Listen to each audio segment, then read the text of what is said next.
संत तुकाराम महाराजांची आणि माऊलीची पालखी आळंदीवरून निघाल्यापासून प्रचंड उत्साह वारकऱ्यांच्यामध्ये पाहायला मिळतोय, त्याचबरोबर जनतेमध्ये पाहायला मिळतोय।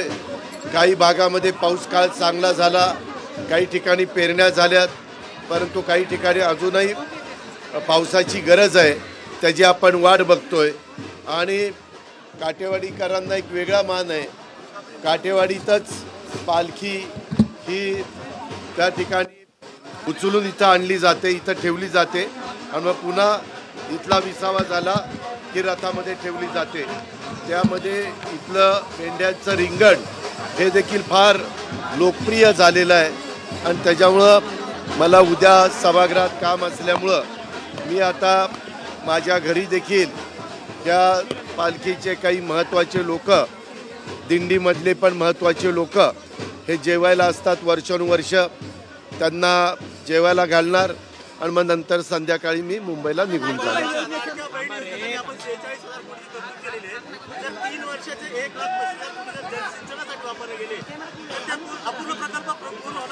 एक मिनिट, ज्यावेळेस तुम्ही राज्य सरकार चालवत असता मी अतिशय विस्तृतपणे उत्तर दिलं, त्यावेळेस गोरगरिबांचाही विचार करायचा असतो आणि इन्फ्रास्ट्रक्चरचा पण विचार करायचा असतो।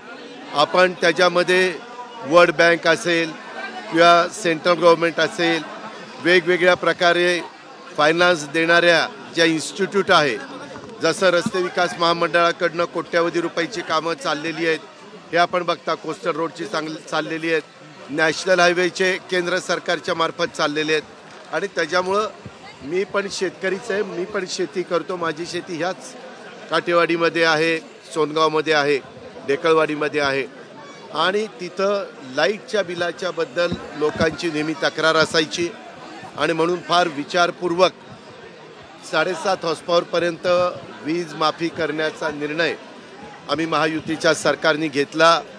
त्याच्यामध्ये जो गरीब वर्ग आहे, ज्या महिलांचं कुटुंबातलं उत्पन्न 2.5 लाखाच्या आत आहे,